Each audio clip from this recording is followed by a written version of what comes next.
Hey, what's up guys? Welcome back to another video. If you're a returning viewer, thank you so much for watching.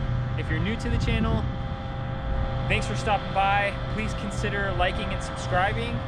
This year, I'm gonna try to put out a video a week. I'm gonna be heavily focusing on this contraption that's behind me here, which is called wing foiling. I've had a couple of on-water failed attempts, and I'm new to wind sports. So I'm out here today to practice some skills that I've learned from YouTube videos, and I wanted to share them with you so that you could also practice those before you hit the water. The number one thing that I've learned from my failed on-water attempts at wing foiling is how critical being able to control the wing is. So just like you see kiters flying their training kites on the land, it's super important to fly your wing on land and learn to control it, feel comfortable with it, so it feels comfortable in your hands before you hit the water.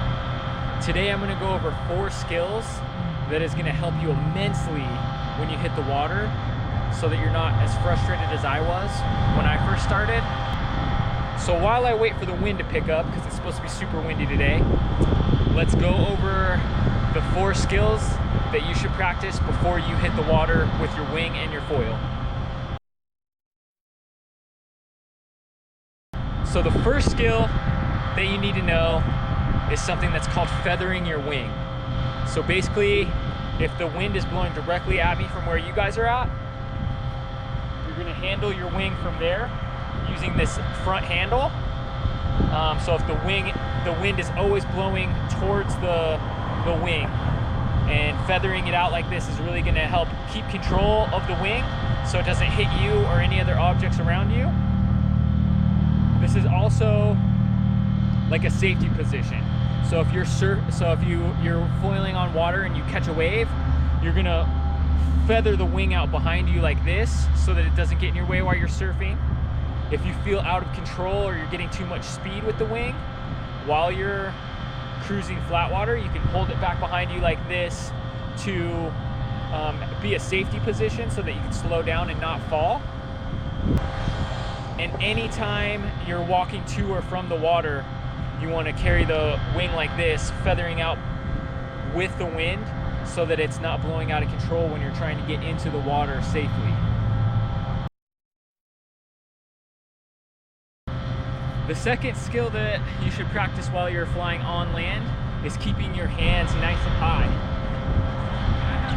So keeping your hands nice and high while you're flying, just like this, and kind of sitting back and leaning against the wind for a little bit of pressure on your heels. The reason why you want to fly with your hands super high while you're on the water and lean back against the wind is so that you can get pressure on the board while you're riding, and it's really going to help you generate more speed and control while you're riding in the water. And then keeping your hands up a little bit higher is going to keep that nose from dipping down and catching on the water. One of the most frustrating things when you're learning is having the wind dip the tip of the wing into the water and the whole wing rips out of your hand, and then you have to reset while you balance on your board, and it's just a frustrating experience. So on land, if you practice keeping your hands up high, it's gonna stop that from happening. It's gonna help you keep a lot more control while you are riding.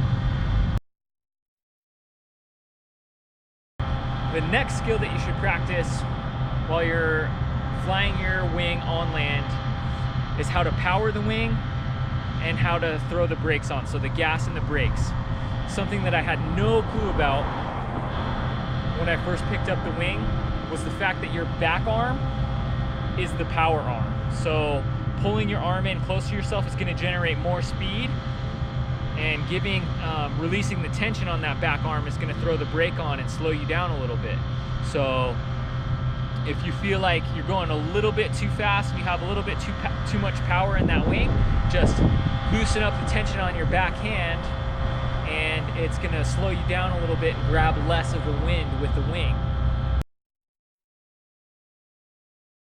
The last skill that you should work on land while you're flying your wing is gonna help that wing tip not dip down into the water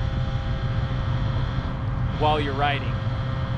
So another trick is while you have the wing in your hands and you're generating power with your backhand, if you feel the tip starting to dip down towards the ground, punch your backhand down towards the water, and it's gonna shoot the wing back up into the air. Because like I said, when they do catch on the water, the whole wing pulls out of your hands. You might fall off the board. You have to resituate, rebalance while you're standing on the board to start again. So learning that little trick is gonna really help you spend more time flying and less time frustrated trying to resituate and restart.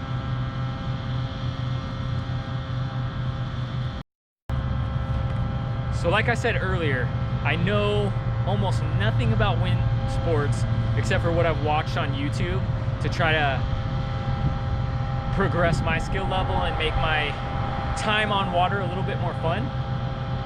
So everything that I shared with you guys today was stuff that I've already learned from videos that I'm practicing myself before I hop on the water for success wing foiling myself. But I appreciate you guys watching. Like I said, over the next year, my goal is to get super good at wing foiling to the point where I can boost airs. And honestly, one of my main goals is to be able to do a backflip in a year. So hopefully within this, within 2021, I'm able to boost some airs and do some backflips. But for now, I'm just gonna practice my skill here at the park. Thank you guys for watching. Please like and subscribe to help support some of my adventures and my dreams. You guys are awesome.